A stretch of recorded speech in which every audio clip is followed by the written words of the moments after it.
Hello student, आज का हमारा टॉपिक है स्रोतस। तो स्रोतस की निरुक्ति देखते हैं। सु स्त्रवणे धातु से स्रोतस शब्द बना है, जिसका अर्थ है निसरण अर्थात बहना, टू फ्लो एंड रिसना। परिभाषा में क्या है? स्त्रवणात् स्रोतांसी, अर्थात जिसके द्वारा स्त्रवण होता है उसे स्रोतस कहते हैं। शरीर में सभी धातुओं को धातु here is a generalised word for all those धातु मल आदि। स्त्रवण करने वाले सभी मार्गों को स्रोतस कहते हैं। शरीरस्थ वह अवयव जिसमें कोई द्रव पदार्थ श्रवण करता है उसे स्रोतस कहते हैं। स्त्रवणात् इति रसादेः पोषस्य स्त्रवणात्, आचार्य चरक जी ने चिकित्सा स्थान में कहा है, अर्थात रसादी पोषक धातु अन्य धातुओं के पोषण के लिए जिस शारीरिक अवयव या मार्ग द्वारा स्त्रवण होती है उन्हें स्रोतस कहते हैं। रसादी पोषक धातु हैं, तो जैसे भोजन लिया, उसका जो अब शरीर को जो पोषण करना है तो शारीरिक अवयव या मार्ग द्वारा वो स्त्रवण होती हैं और शरीर धातुओं को पोषण करती हैं। आचार्य सुश्रुत के अनुसार मूलात् खादांतर देहे प्रसृतम तभिवाहि यत् स्रोतांसदिति विज्ञेयं शिरा धमनी विवर्जितम, अर्थात शिरा धमनी से पृथक, शिरा धमनी विवर्जितम मतलब वर्जित है, तो पृथक शरीर में अवकाश युक्त सुशिर भाग जो मूल रूप से रसादी धातुओं का वहन करते हैं उन्हें स्रोतस कहते हैं। तो अवकाश युक्त मतलब खाली स्थान। अब जब कोई चीज़, जब खाली स्थान होगा, अगर एक पाइप है तो वो अगर खाली होगा तभी तो कोई चीज़ उससे बहेगा। वास्तव में शिरा एवं धमनी भी वहन का कार्य करते हैं, अतः संशय होता है, परंतु आचार्य सुश्रुत स्पष्ट करते हैं कि स्रोतस शिरा धमनी से पृथक अवयव है, क्योंकि स्रोतस रसादी धातुओं का वहन करते हैं। स्रोतांसी खलु परिणाम अपद्यमानानां धातूनां अभिवाहिनी भवत्यंत अर्थेन, अर्थात पूर्व रसादी धातुओं को त्याग कर उत्तरोत्तर रक्तादि धातुओं में बदलते परिवर्तनशील धातुओं का अभिवहन करने वाले मार्ग या रचना विशेष को स्रोतस कहते हैं। अतः वहन के अतिरिक्त परिवर्तनशील धातुओं को वहन करने वाले मार्ग को स्रोतस कहते हैं। ठीक है, तो पूर्व मतलब जैसे जो पहले कौन सा आता है, तो रसादी धातु, उनका धातुओं में अभिवहन करते हैं, उनका पोषण करते हुए फिर रक्त में, मांस में, मेद, अस्थि, मज्जा, शुक्र, ऐसे सातों धातुओं का पोषण करते हुए ये स्रोतस धातुओं का अभिवहन करने वाले मार्ग में चलते रहते हैं। अब पर्याय क्या है स्रोतस का? स्रोतांसे शिरा धमन्या रसायन्यः लक्ष्य लक्षणानां नामानि भवन्ति, अर्थात क्या क्या है? शिरा धमनी। तो शिरा धमनी क्यों बोला उन्होंने? क्योंकि उसमें भी वहन होता है ना, वहन का ही कार्य होता है, इसलिए उन्होंने शिरा धमनी, नाड़ी है ना, रसायनी या रसवाहिनी, रस का वहन करता है, रस को ले जाता है, इसलिए इसको रसवाहिनी। नाड़ी भी पाइप के समान होता है, इसलिए इसको बोला गया है। पंथ मार्ग, अब कोई मार्ग है ना। शरीर छिद्र, ये शरीर के छिद्र होते हैं, समझ लो। संवृत असंवृत स्थान। आशय का मतलब होता है खाली स्थान होता है ना, रिक्त स्थान। निकेत शरीर धात्वा आकाश, मतलब जहाँ आकाश होता है, जहाँ खाली स्थान ही है ना। लक्ष्य अलक्ष्य, ठीक है। तो ये सब स्रोतस के पर्याय हैं। अब स्वरूप पढ़ेंगे। स्वरूप कैसा है? स्वधातु संवर्णानि, वर्ण। स्वरूप में भी देखेंगे वर्ण कैसे, कौन से वर्ण का होता है ना। तो जो धातु स्रोतस में से बहती हैं उसके अनुसार स्रोतस का वर्ण होता है। आकार कैसा होता है? अभी हमने वर्ण पढ़ा, अब आकार। स्वधातु संवर्णानि, अभी हमने वर्ण का पढ़ा। वृत्त स्थूल अन्य यूणी च, वृत्त गोल होता है, स्थूल होता है, ठीक है, सूक्ष्म होता है, अणु मतलब सूक्ष्म। च स्रोतांसी दीर्घाण कृत्या प्रतान सदृशानि च, ठीक है। तो क्या दीर्घ लंबे होते हैं, प्रतान है ना, पत्र के प्रतान के समान फैलने वाले होते हैं। ठीक है, तो क्या है, आकार अनुसार स्रोतस वृत्त, सूक्ष्म अथवा स्थूल दीर्घ प्रतान होते हैं। परिगणना, चरक विमान स्थान में लिखा है, कुछ आचार्य स्रोतसों की संख्या असंख्य मानते हैं। असंख्य स्रोतस मानने का कारण स्रोतों की शाखा प्रशाखाओं की गणना करना है। यावन्तः पुरुषे मूर्तिमन्तो भाव विशेषस्तावन्त एव अस्मिन् स्रोतसाम प्रकार विशेषः, अर्थात जितने भी पुरुष में मूर्तिमान भाव विशेष हैं उतने ही शरीर में स्रोतस हैं, अतः स्रोतस की संख्या अपरिमेय है। चरक विमान में बोला गया है ना। अष्टांग हृदयकार के मत से स्रोतस दो प्रकार के होते हैं। अष्टांग हृदय, दृश्यानि अदृश्यानि च इति स्रोतसाम द्वैविध्यत्वम उल्लिखिताम, मतलब दिखने वाले और न दिखने वाले, दृश्य और अदृश्य दो प्रकार के स्रोतस होते हैं। दृश्य के फिर बहिर्मुख और अभ्यंतर दो भेद होते हैं। अदृश्य स्रोतस असंख्य शाखा प्रशाखाएं हैं जो शरीर में फैली हैं। स्रोतस दृश्य, अदृश्य, बहिर्मुख और अभ्यंतर। बहिर्मुख स्रोतस पुरुषों में 9 तथा स्त्रियों में 12 होते हैं।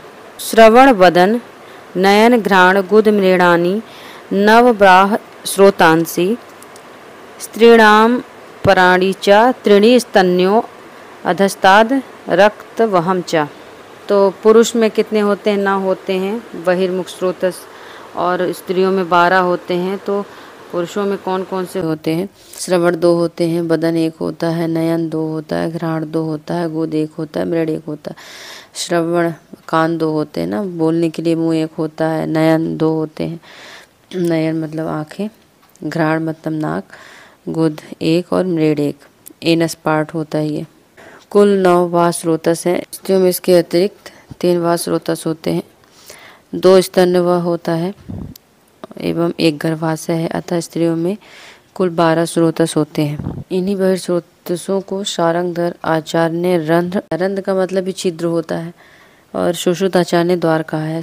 शारंगधर ने 10वां रंध्र मस्तिष्क में माना है, जिसे ब्रह्मरंध्र कहा जाता है। अभ्यंतर स्रोतस में क्या है? अभ्यंतर स्रोतस 13 प्रकार के कहे गए हैं। इन्हीं को जीवायतन भी कहा जाता है। मेन जो स्रोतस होते हैं अभ्यंतर अंदर वाले, तो यही हैं: जीवितायन, अन्यतः स्रोतांशाहुस त्रयोदश, प्राण धातु, मलो अम्भो, अन्न वाहिनी। अष्टांग हृदय ने शारीरिक स्थान में दिया है, अर्थात प्राण, धातु, मल, उदक तथा अन्न व स्रोतस। प्राण व, उदक व, अन्न व, रस व, रक्त व, मांस व, मेद व, अस्थि व, मज्जा व, शुक्र व, मूत्र व, पुरीष व, श्वेद व। अष्टांग हृदय ने माना है प्राण व। स्टार्टिंग में जब हम आएंगे तो 2 चीज़ें ऐसी रहेंगी, याद करने का ट्रिक है ये, कि इसे कैसे याद कर सकते हैं कि प्राण व जो हम श्वास लेते हैं, है ना। उदक का मतलब जल होता है, तो जल कहाँ होता है? तो मुख में होगा, है ना। तो क्या है? प्राण और उदक, तो वायु और जल की बात हमने कर ली। फिर अन्न की बात कर ली, कुछ ठोस पदार्थ होगा, तो जल जब हम लेंगे तब अन्न ले लें, है ना। तो ये तीनों चीज़ें आ गई। फिर आता है रस, रक्त, मांस, मेद, अस्थि, मज्जा, शुक्र, 7 धातुएं आ गई। मूत्र व, पुरीष व और स्वेद व, ये 3 मल बोले गए, है ना। क्या याद करना है कि प्राण व, उदक व, अन्न व, फिर 7 धातुएं आ जाएंगी, फिर 3 मल आएगा। तो हमने अभी अभ्यंतर स्रोतस पढ़ा है। महर्षि चरक ने गर्भ प्रकरण में आर्तव व स्रोतस माना है, अतः चरक अनुसार स्रोतस 14 होते हैं। शल्य प्रधान होने के कारण आचार्य सुश्रुत ने स्रोतस 11 ही माने हैं। इनके 2-2 भेद माने हैं, अतः ये संख्या में 22 हो जाते हैं।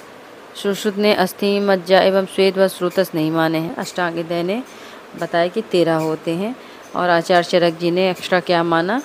आर्तव व स्रोतस माना है। अब सुश्रुत जी क्या बोलते हैं कि पेयर में होते हैं, वो अलग अलग नहीं होते हैं ना। तो स्रोतस कितने होते? 11 होते हैं, ठीक है। इनके 2-2 भेद भी माने हैं, ये संख्या में 22 होते हैं। सुश्रुत ने अस्थि, मज्जा एवं स्वेद व स्रोतस को नहीं माना। ASM मतलब असम, असम करके किसने नहीं माना है, तो सुश्रुत जी ने असम नहीं माना है। इन 11 स्रोतसों को योगवाही कहा गया है। स्रोतस मूल महर्षि चरक एवं आचार्य सुश्रुत के मतानुसार इन अभ्यंतर स्रोतसों के मूल भी बताए गए। मूलम इति प्रभव स्थान। चक्रपाणी के अनुसार मूल का अर्थ प्रभव उत्पत्ति स्थान होता है। क्या है? स्रोतस का नाम और मूल। तो हमने पहले ही पढ़ा था, पहला स्रोतस क्या आता है, तो पहला स्रोतस आता है प्राणवायु। उसका स्रोतस का मूल क्या है? हृदय एवं महास्रोतस चरक जी ने माना है, और हृदय एवं रस वाहिनी धमनिया सुश्रुत जी ने माना है। फिर हम उदक वह में आ गए। तालु क्लोम मतलब ये मुख में है, तालु किसको, पैलेट है ना, क्लोम इनको बोला जाता है। ठीक है, तो आचार्य चरक ने भी वही माना और सुश्रुत जी ने भी वही माना। फिर आता है अन्न व स्रोतस आमाशय अन्न वाहिनी धमनिया। ठीक है, चरक जी ने आमाशय और वाम पार्श्व माना है। फिर आता है रस व स्रोतस। रस व स्रोतस भी हृदय में रहता है, जैसे प्राणवाह का हमने पढ़ा कि हृदय में, और 10 धमनियाँ है ना, इसमें रस वाहिनी धमनियाँ सुश्रुत जी ने कहा है, लेकिन इन्होंने इसमें चरक जी ने हृदय और 10 धमनियाँ कहा है। हृदय रस वाहिनी धमनियाँ है ना, हृदय और रस वाहिनी धमनियाँ। आचार्य सुश्रुत जी ने प्राण व स्रोतस का और रस व स्रोतस का सेम माना है। बचवा कौन सा स्रोतस है? रक्त व स्रोतस। स्रोतस मूल यकृत और प्लीहा। तो आपको पता ही है कि ब्लड कहाँ पर बनता है, ये समझ लो आप। तो यकृत यानी लीवर, प्लीहा स्प्लीन। ठीक है, यकृत, प्लीहा, रक्त वाहिनी धमनियाँ। तो मांस व स्रोतस स्नायु और त्वक में है। स्नायु, त्वक, रक्त वाहिनी धमनियाँ। 7वां कौन सा है? मेद व स्रोतस। 2 वृक्क मतलब दोनों किडनियाँ, वपावहन चरक जी ने कहा। 2 वृक्क कटी पेल्विस एरिया सुश्रुत जी ने कहा है। फिर अस्थि व स्रोतस आता है, तो अस्थि व स्रोतस में मेद और जघन है ना, तो मेद है और जघन को हिप्स कहते हैं। मज्जा व स्रोतस अस्थि संधियाँ, संधियाँ मतलब जॉइंट्स है, अस्थि मतलब बोन्स। शुक्र व स्रोतस 2 वृषण शेफ चरक जी ने कहा, और 2 वृषण 2 स्तन सुश्रुत जी ने कहा। दोनों स्तनों को भी शुक्र व स्रोतस का मूल माना है। आगे है मूत्र व स्रोतस। मूत्र व स्रोतस में क्या है? वस्ती, वंक्षण, यूरेटर। वस्ती यूरिनरी ब्लडर होता है, वस्ती और मृड। और पुरुष व स्रोतस पक्वाशय, स्थूल गुदा और पक्वाशय और गुदा। सुश्रुत जी ने भी गुदा माना है और चरक जी ने भी गुदा माना है। स्वेद व स्रोतस मेद, लोमकूप चरक जी ने माना है। स्वेद स्टार्टिंग में हमने पढ़ लिया था कि सुश्रुत जी ने नहीं माना है। तो ए से क्या था? अस्थि व स्रोतस नहीं माना, मज्जा व स्रोतस नहीं माना, स्वेद व स्रोतस उन्होंने नहीं माना। नेक्स्ट है स्रोतो दुष्टि और स्रोतो वैगुण्य। स्रोतों में दुष्टि अथवा विगुणता उत्पन्न हो सकती है। कारण आता है, कारण में क्या है? आहारस्य विहारस्य या स्याद दोष गुणः समः धातुर्वीर गुणश्च अपि स्रोतसाम स प्रदूषका। अर्थात जिन आहार विहार आदि कारणों से दोष एवं धातुओं में विगुणता उत्पन्न होती है, उन्हीं कारणों से स्रोतस भी प्रदुष्ट हो जाते हैं। आहार विहार अगर अपथ्य है तो उसमें विगुणता रहेगी, जो दोष धातुओं में भी विगुणता उत्पन्न करेगी। इन्हीं कारण वो स्रोतस में भी, स्रोतस को भी प्रदुष्ट कर देंगे, दूषित कर देंगे। लक्षण क्या है? स्रोतोदुष्टि की लक्षण है अति प्रवृत्ति ही संगो वा शिराणाम ग्रंथो अपि वा बीमार गमनम च अपि स्रोतसाम दुष्टि लक्षणम। चरक विमान में बोला है अति प्रवृत्ति, increase flow of the contents. फिर संग, ऑब्स्ट्रक्शन टू द फ्लो। शिरा ग्रंथि, डायलिटेशन विद हार्डनिंग। बीमार गमन, flow of the contents is abnormal direction और पाथ। क्या होता है? बीमार गमन है ना, वो अपने मार्ग से भटक जाता है, मतलब जो रास्ते वो जा रहा है वहाँ से वो भटक जाता है, उसको बीमार गमन कहते हैं। तो अति प्रवृत्ति था ना, उदाहरण क्या है? बहुमूत्रता है ना, डायूरेसिस। ठीक है, मूत्र कृक्ष संघ का उदाहरण डिसयूरिया। बद्ध गुदोदर में संघ से फैले आंतों की फैलावट शिरा ग्रंथि का उदाहरण है। नाड़ी व्रण छिद्रोदर बीमार गमन के उदाहरण है। स्रोतोदुष्टि स्थान कुपिता नाम ही दोषाणाम शरीरे परिधावताम यत्र संघखा वैगुण्यात व्याधिस तत्रोपजायते। अर्थात कुपित हुए दोष शरीर में परिधावता मतलब दौड़ते हैं, है ना। तो शरीर में दौड़ते हुए यत्र संग खा वैगुण्यात मतलब क्या है कि जो कुपित हुए दोष है ना वो शरीर में दौड़ते हैं और जहाँ पर उनको खाली स्थान खा वैगुण्यात मतलब खा का मतलब आकाश होता है या खाली स्थान वैगुण्यात, तो उसको जहाँ पर खाली जगह मिलती है ना वो वहीं पर व्याधि को उत्पन्न करने लगते हैं, है ना। इसकी हिंदी अपन देख लेते हैं कि कुपित हुए दोष शरीर में दौड़ते हुए जहाँ स्रोतस की विगुणता होती है वहीं संग उत्पन्न कर व्याधि उत्पन्न करते हैं। यह स्थान संश्रय की अवस्था। स्थान संश्रय की अवस्था आप जब अभी क्रियाकाल पढ़ेंगे, आगे आने वाले चैप्टर में क्रियाकाल है उसमें आप ये स्थान संश्रय, दोष समूर्छना, ये सारी चीज़ें पढ़ेंगे तो आगे ये आपको क्लियर हो जाएगा। स्रोतोदुष्टि विशिष्ट लक्षण, अत्येक स्रोतस का दुष्टि लक्षण देखेंगे, जैसे प्राण व स्रोतस का। तो स्रोतोदुष्टि लक्षण क्या है? अति श्रेष्ठ, अति बद्ध, कुपितम, अत्य अल्प, अभीक्षण, सा शब्द तथा सा शूल उच्छ्वास, है ना। लॉन्ग ब्रीदिंग, अतिबद्ध, रिस्ट्रिक्टेड ब्रीदिंग, उदक व स्रोतस, जीवा, तालु, ओष्ठ, कंठ, क्लोम की शुष्कता, पिपासा अधिक, ज़्यादा प्यास लगती है, ओठ, तालु या पैलेट, है ना, टंग और ये कंठ सूखता है। अन्न व स्रोतस दुष्टि क्या है? अन्य अभिलाषा, अन्य की इच्छा ना होना, अरुचि, अविपाक, छर्दी, तो खाना खाने की इच्छा नहीं होती है। अन्य की इच्छा, अन्य अभिलाषा उसका मतलब वही है, और अरुचि इंटरेस्ट नहीं होना, अविपाक, है ना, तो अच्छे से पाक नहीं होना, और छर्दी का मतलब वोमिटिंग होता है। रस व स्रोतस, अश्रद्धा, अरुचि, आसवैरस्य, अरसज्ञता, मतलब उसमें भी रस में भी यही है कि अश्रद्धा मतलब श्रद्धा नहीं हो रही है, अच्छा नहीं लग रहा है। अरुचि, आसवैरस्य मतलब टेस्ट डिस्टर्ब है उसका, है ना, इम्पेयर्ड सेंसेशन ऑफ टेस्ट। हल्लास, गौरव, तंद्रा, अंगमर्द, ज्वर, फीवर आ गया। तम, आलस, है ना, तम आलस। पांडु, क्लैब, कृशंगता, और अग्निनाश हो गया। आयथा, काल, बलय, पलित। रक्त व स्रोतस, कुष्ठ, विसर्प, पीड़िका, रक्तपित्त, अश्रिकदर, गुद, म्रेड़, आस्यपाक, प्लीहा, वृद्धि, गुल्म, वृद्धि, नीलिका, कामला, व्यंग, पिपीलिका, तिलकालक, दद्रु, चर्मदल, शिवत्र, पामा, कोटमंडल। मैंने इसलिए पढ़ दिया क्योंकि ये आप सिर्फ इसका नाम जानिए और ये आगे आपको ये डिसीज़ हैं जो ब्लड से रिलेटेड होती हैं, है ना। पीड़िका, ये छोटी छोटी फुंसियाँ होती हैं, रक्तपित्त, है ना। तो ये सारी चीज़ें आप अब आगे की क्लासों में पढ़ोगे, है ना, तो इसको आप अभी सिर्फ इसके नाम जान लो।